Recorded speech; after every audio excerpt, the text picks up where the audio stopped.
Dullsville, circa 1973. Good morning. This is the Loara Daily Bulletin for January 23rd, 1973.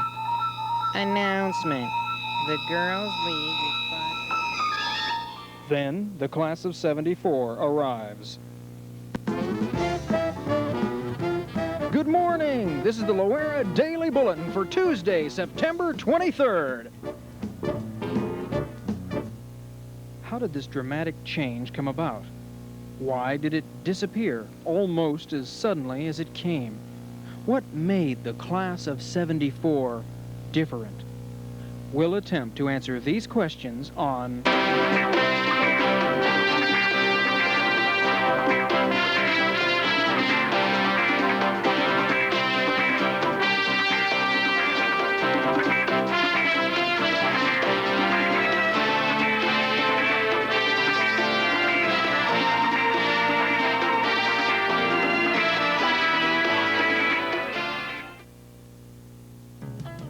It was a year marked with carrot sales, cartoons, and controversy, and many athletic victories.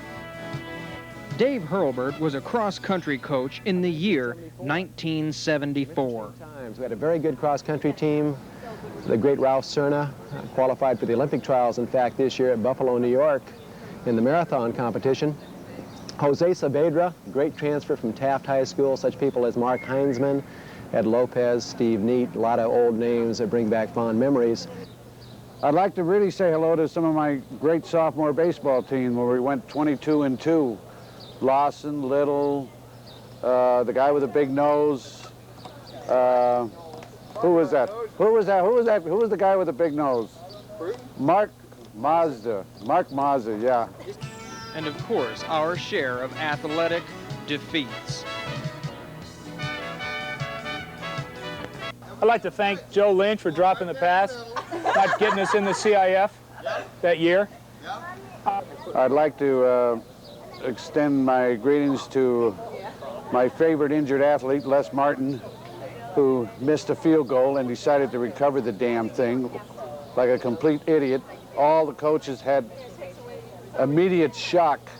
Maybe one little thing that you guys have never heard about was what happened at 4 o'clock in the morning following our Newport game. I think most of you remember what happened at about 10 o'clock that night. We had them down, and Bukic completed a long pass to Mulroy, and they got us down there right on our own goal line, and we're just knocking the snot out of them, and we're still going to beat them. And all of a sudden, there was a fumble, and we had the ball, and it was all wrapped up, and an official threw a flag. Now, the thing that you don't know probably is that the official that threw the flag was Coach Hill's high school football coach and my hunting companion. And the next morning at 4 o'clock, I was on my way duck hunting, and I met him at the donut stand, and his first words to me was, "Don't shoot me in the duck blind." As I can remember saying it that season, we were one play away from being league champions, and you pick which play. It might be a different one for everybody concerned, but we had a great bunch of people, and it was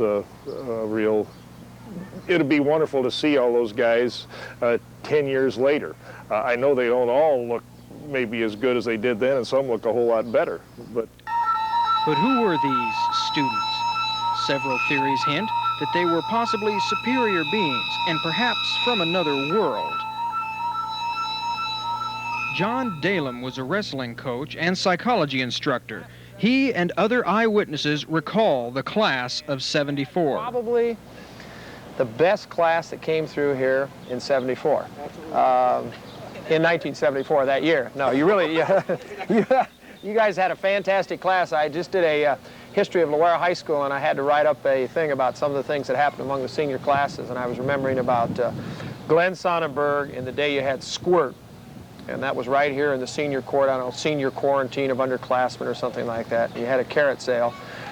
The talent, as far as what the boys displayed, was just tremendous. With Mike Hendry and Gary Stringer and Rex Elder, Pat Wathall. I mean, those guys had it all. One thing that stands out in my mind, I think the class of 74 were really doers. I was constantly amazed at all of the projects they planned and how they carried them out. I really think of the last, I've taught here since 1969. By the way, this is my last year here. They're moving me out to a junior high. That this was probably the most intelligent class at Loara High School. I remember you well because you were probably the best class that I ever worked with. And don't forget that I've had 34 years in educational instruction. And to me, as long as I live, you will always be my #1 class.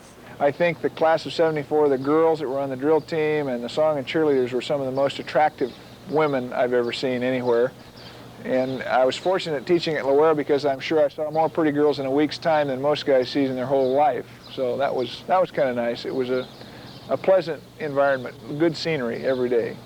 And it was really a fun class, and I, like Mrs. Hickey, it was really a class of doers, and no one could forget Glenn Sonnenberg. When I first came over here the junior year, he said, "You don't know me, but you will."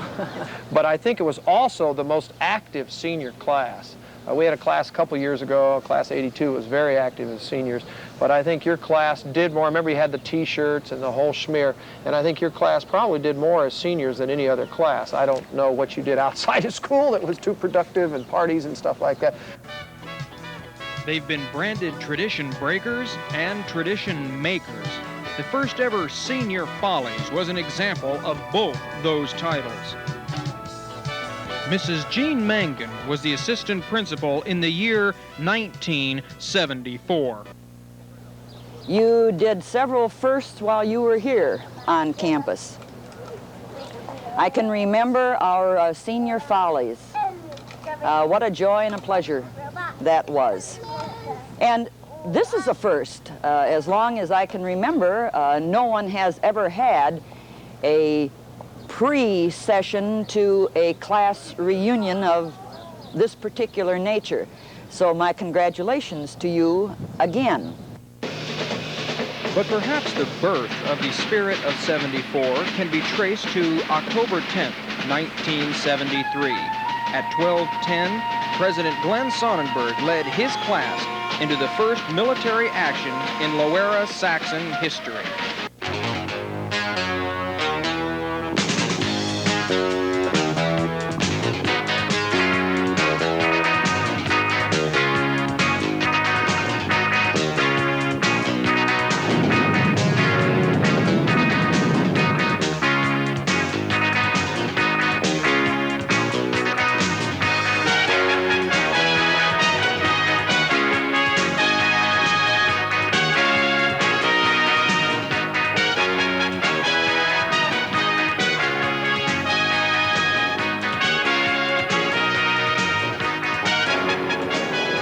Sweeping victory for the class of 74. Criticized heavily by the underclassmen and faculty, the class of 74 stopped short of total annihilation, thus sparing millions of lives.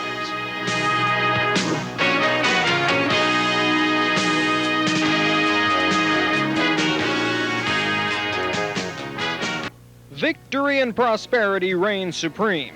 This led to highly successful fundraisers like the Halloween Spooktacular and the Comedy Film Fest.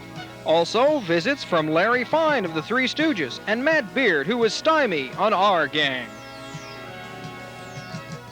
Although they were an advanced society, they still believed in ancient customs, like slavery, and commonly sold slaves on the open market. Hey, am I talking a slave here or what?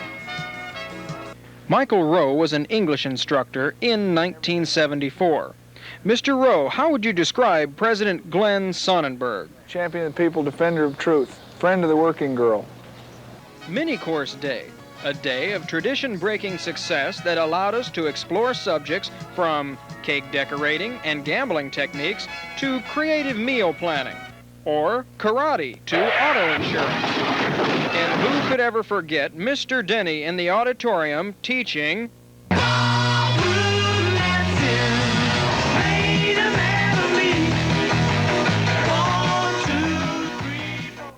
The student exchange with Magnolia High School showed Loara students what life was like on another campus. But what made the class of '74 different?